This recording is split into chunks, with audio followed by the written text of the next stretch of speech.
دوستو بابر اعظم دنیا کا بہترین کھلاڑی ہے، یہ بات تو آپ نے کئی زیادہ کرکٹر سے سنی ہوگی، لیکن آج پاکستان اور پاکستانیوں کے دشمن کھلاڑی گوتم گمبھیر نے بھی بابر اعظم کے لیے اتنا بڑا بیان جاری کیا ہے کہ انڈین میڈیا اور انڈین حکومت تک خبر پہنچ چکی ہے اور پوری انڈیا میں کلبلی مچ چکی ہے۔ دوستو گوتم گمبھیر جو کہ ہر وقت پاکستان کے خلاف ٹویٹ کرتے ہیں اور خاص کر پاکستانی پلیئر شاہد خان افریدی اور بڑے بڑے کھلاڑیوں کے خلاف باتیں کرتے ہیں، اور وہ بی جے پی کے پولیٹیشین بھی ہے اور انہوں نے ایک سیٹ بھی جیتی ہوئی ہے، تاہم انہوں نے آج سب کچھ بلا کر بابر اعظم کے لیے بہت بڑا بیان جاری کیا ہے اور بابر اعظم کو دنیا کا بہترین کھلاڑی تسلیم کر لیا۔ دوستو ایک ریسنٹ انٹرویو میں ایک لائیو ایونٹ تھا جس میں Gautam Gambhir as a chief guest موجود تھے۔ وہاں پر انہوں سے پوچھا گیا کہ پاکستان اور انڈیا کی سیریز کیوں نہیں ہو رہی، تو انہوں نے جواب دیا کہ ہمارے حکومتوں کے درمیان کچھ مسائل چل رہے ہیں جس کی وجہ سے کرکٹ کھیلنا نامناسب بات ہوگی اور پاکستان کے ساتھ تو بالکل بھی کرکٹ نہیں کھیل سکتے۔ انہوں نے مزید کہا کہ پاکستان میں بہت بڑے بڑے کھلاڑی موجود ہیں، لیکن پاکستان سے ہم اب کرکٹ نہیں کھیل سکتے۔ تو صحافی نے موقع کا فائدہ اٹھاتے ہوئے یہ بات بھی چھیڑ دی کہ بابر اعظم کے بارے میں آپ کے کیا خیالات ہیں؟ تو انہوں نے کہا کہ بابر اعظم کو میں دنیا کا بہترین کھلاڑی تسلیم کرتا ہوں اور کرکٹ کے کنگ کا لقب دیتا ہوں، یعنی کرکٹ کے بادشاہ کا لقب دیتا ہوں۔ بابر اعظم اس وقت دنیا کا بہترین کھلاڑی ہے اور شاید ہی بابر اعظم کے ٹکر کا کوئی اور کھلاڑی موجود ہو۔ یہ تھے گوتم گمبھیر کے الفاظ بابر اعظم کے حوالے سے۔ بابر اعظم جو کہ دنیا کا بہترین کھلاڑی ہے اور گوتم گمبھیر جو کہ اپنے دور میں کافی زیادہ ایگریسو اور اچھا پلیئر رہا ہے، تاہم پاکستان کے خلاف وہ جب بھی میچ کھیلتے تھے تو کافی زیادہ غصے کی موڈ میں ہوتے تھے اور ان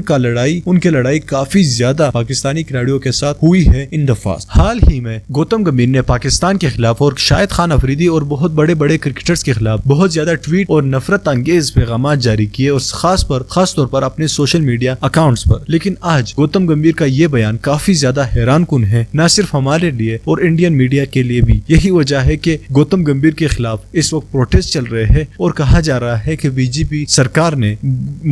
گوتم گمبھیر کو ایک بہت بڑا نوٹس بھی جاری کیا ہے۔ دوستو آپ کی کیا رائے ہے کہ گوتم گمبھیر نے جو کیا ہے وہ سچ کہا ہے یا نہیں؟ آپ ہمیں کامنٹ باکس میں لازمی بتائیے، اور ساتھ میں گوتم گمبھیر کے بات سے اگر آپ اتفاق کرتے ہیں اور بابر اعظم کو دنیا کا نمبر 1 کھلاڑی تسلیم کرتے ہیں تو اس ویڈیو کو لازمی لائک کیجیے گا، ساتھ میں ہمارے اس چینل کو بھی سبسکرائب کریے اور ساتھ ہی اس بیل آئیکن پر بھی کلک کریے تاکہ ہم جب بھی فیوچر میں کوئی نئی ویڈیو اپلوڈ کر سکے اس کی نوٹیفکیشن آپ کو وقت پر مل سکے۔ میں ملنا چاہوں گا آپ سے اگلی ویڈیو میں، تب تک کے لیے اجازت دیجیے، اللہ حافظ۔